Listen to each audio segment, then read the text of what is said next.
Graça e paz, povo de Deus. Eu sou o Nilson Queiroz do canal Verdadeira Graça. Eu saúdo você, meu irmão em Cristo, que está na graça, e aqueles que ainda estão em outras denominações, que ainda não pertencem à graça, mas que um dia você possa estar também na graça, porque eu tive dúvida, não foi de um dia para o outro que eu vim para a graça. Eu demorei um pouco, eu verifiquei, eu examinei, olhei bem e Deus foi me abrindo o entendimento. Porque não adianta você ser um grande estudioso da Bíblia, conhecer a Bíblia, ter aí aulas de teologias, ser aí professor da escola dominical, mas se Deus não abrir esta sua mente e colocar lá dentro o conhecimento da verdade de Cristo, você passa a ser um escravo da religião. Todo aquele que é da igreja A, da igreja B, da igreja C, não importa, são escravo de uma religião, escravo dos homens. Os homens escraviza com medo, coloca medo, terror no povo, pregando inferno, diabo, Apocalipse, a maldição que vem sobre a vida das pessoas que desobedecem, que eu sou um homem de Deus, eu sou ungido de Deus, esta é a igreja verdadeira de Deus, você tem que ser obediente, você tem que estar todos os dias aqui nesse lugar. E a mensagem que eu tenho neste momento é esta: é mandamento de Deus está na igreja todos os dias? A Bíblia diz que não, mas os homens dizem que sim. Eu provo para você. E olho para a Bíblia. Porque o homem, ele tem uma maneira, ele tem um jeito, ele tem uma facilidade de conseguir fazer uma lavagem cerebral na mente do povo, chamado povo de Deus. Mas eu quero citar 3 passagens da Bíblia. Uma passagem da Bíblia se encontra lá em 1 Samuel, do capítulo 1, e desde o versículo, ali, pode ser o versículo 3 até o versículo 8, nós vamos encontrar uma passagem aonde Elcana tinha 2 esposas, Ana e Penina. Penina gerava filho para o seu marido, mas Ana deu ser a madre de Ana. E Ana vivia muito triste, aborrecida, porque ela não conseguia gerar filho para o seu marido. E o seu marido dizia: Ana, por que chora? Porque não come, porque está triste. Eu tenho um grande amor por você, mas isso não era tão importante para ela. O que ela mais queria era ser mãe. E o que ela fazia? Ela ia ao templo. Agora, o que me chama a atenção é que ela ia ao templo de ano em ano. Uma vez por ano, ela ia no templo buscar Deus. Porque naquela época, Deus se encontrava no templo. Hoje os homens dizem que nós temos que vir na chamada igreja para encontrar com Deus. Mas Deus habita dentro de nós. Nós não precisamos mais sair da onde nós estamos para encontrar com Deus, se nós somos templos e morada de Deus. Mas naquela época, Deus habitava no templo. Ana foi ao encontro. Mas o que me chama a atenção é de ano em ano que eles iam adorar a Deus. Por que as religiões não fazem isso? Por que eles gostam tudo que é importante para eles?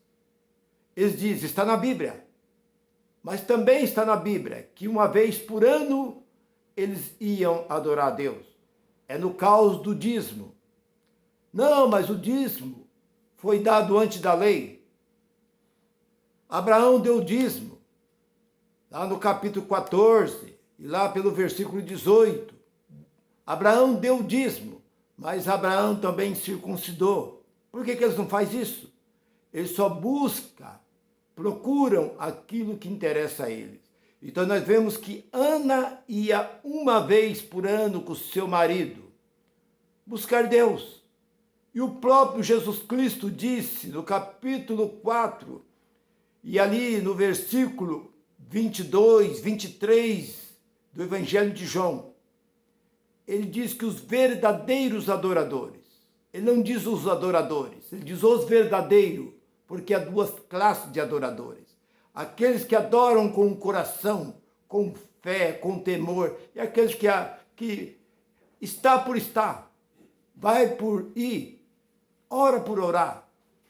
Então nós vemos que Ana ia uma vez com seu marido no templo buscar Deus, e Deus ouviu a súplica, a oração de Ana, e deu a ela um filho chamado Samuel, que foi profeta, sacerdote e juízo.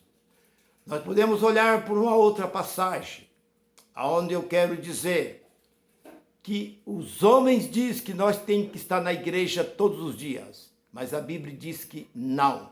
Olhamos para Mateus, capítulo 6, do versículo 5 ao versículo 8. Jesus ali falando, não sejais como os fariseus,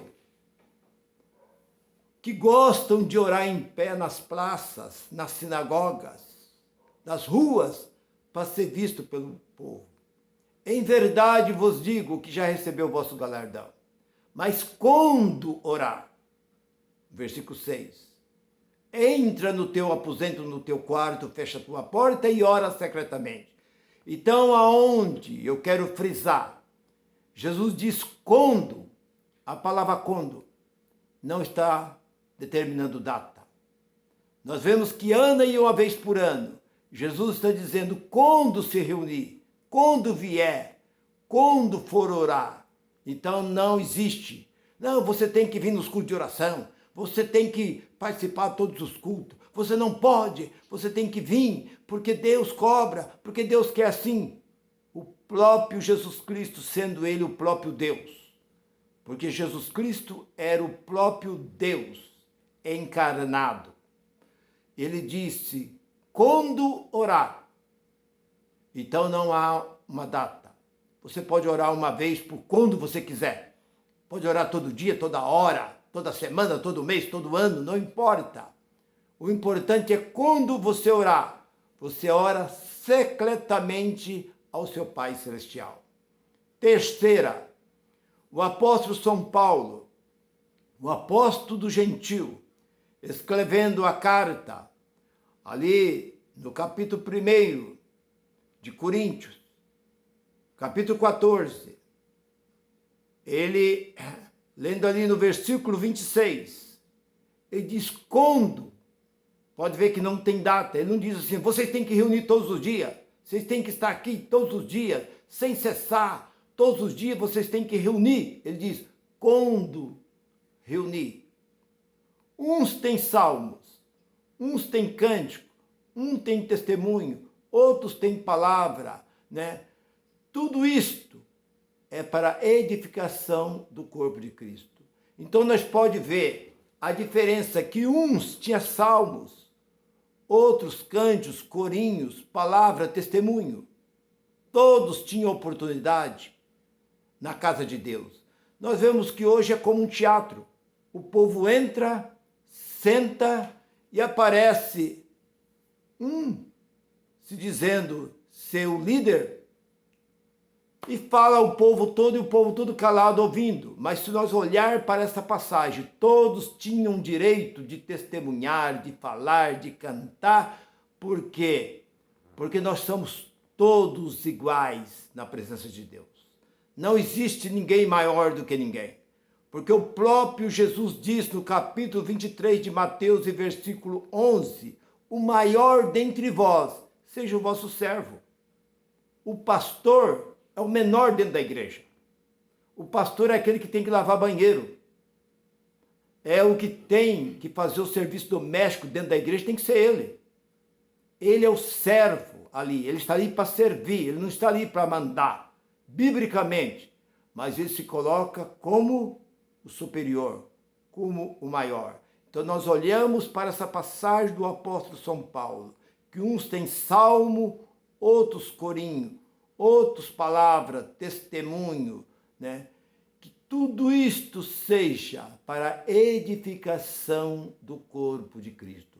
Então eu pergunto, existe mandamento para estar na igreja todos os dias? A Bíblia diz que não, mas os homens dizem que sim. Por quê? Porque é do interesse deles. A igreja cheia, os cofres cheios. Quanto mais gente, mais dinheiro que entra nos cofres. Quanto mais gente, convida o seu vizinho. Vai ter uma festa. A igreja está em festa. Coloca cartaz. Propaganda pelas ruas. Convida a cidade. Quanto mais gente, mais dinheiro. Eles não estão preocupados com as almas, com as vidas. Porque tudo procede de Deus. Romanos capítulo 9, versículo 16. Não é de quem quer e nem de quem corre, é de quem Deus quer. Então não é desses homens, desses empresários, que faz esses grandes movimentos. 3, 4 dias de festa. Quando chega no fim, nada disso acontece. Mas nós olhamos para a mensagem que eu prego nesse momento. Que Ana ia uma vez por ano junto com seu esposo no templo. Por que eles não fazem isso? Jesus disse quando, então não tem data. E o apóstolo Paulo diz quando reunir, também não existe data. Por que não se faça isso? Porque eles são desobedientes. Eles não obedecem à Bíblia. Eles obedecem os seus próprios estatutos. Aquilo que está na sua mente. Eu faço desta forma e é desta forma que eu vou prosseguir. Tem que ser assim. Por isso que uma não combina com a outra. Você pode sair da igreja A e ir para a igreja B, da B e para a C, e daí é tudo igual. É farinha do mesmo saco. Não faz diferença. Você sai da igreja católica e entra na igreja chamada evangélica, é tudo a mesma coisa. Pelo contrário, é pior. Porque pelo menos as igrejas católicas não exploram ninguém. Não toma dinheiro de ninguém. Agora essas igrejas chamadas igreja evangélica, que na verdade evangélico não tem nada. Porque a palavra evangélico significa boas novas. Enquanto eles pregam a velha aliança, enquanto eles pregam judaísmo, pregam a lei de Moisés, e o apóstolo São Paulo diz que todos aqueles que pregam a velha aliança estão debaixo de maldição. Nós temos que pregar as cartas do apóstolo São Paulo, que são as 14 cartas, que foi o evangelho que Cristo revelou a Paulo no terceiro céu e trouxe para nós gentil. Nós não temos por obrigação de seguir os rituais lá da velha aliança, porque o próprio Jesus disse ali no capítulo 2, versículo ali 18, 19 de Marcos, ele disse que não se coloca remendo velho. O remendo é velho, você vai colocar um remendo novo numa roupa velha? Não se faça isso. O que ele quer dizer com isso? Não se pega coisa do Velho Testamento, da velha aliança, e traz para a graça. Porque nós temos que viver a verdadeira e bendita graça de Cristo. Porque Ele é tudo em nossa vida. Se você gostou desta mensagem, dê o seu like, divulgue esta mensagem. Todas as quartas e todo sábado eu estou trazendo novas mensagens. Mas não se preocupa que o seu pastor queira te forçar você vir na igreja, não vá. Você vai o dia que você quiser. Você fala, pastor, a Bíblia está dizendo que Ana e o seu marido iam uma vez por ano. Jesus disse que quando, então não tem data. O apóstolo Paulo diz quando reunir. Por que o senhor quer que eu venha na igreja segunda, terça, quarta, quinta, sexta, sábado, domingo? Isso é antibíblico. Ele não tem resposta. Ele passa por cima da ordem de Deus, ele não obedece a Bíblia, ele obedece os seus próprios estatutos. Que Deus assim te abençoe, que o Espírito Santo continua falando em vosso coração. Graça e paz para todos.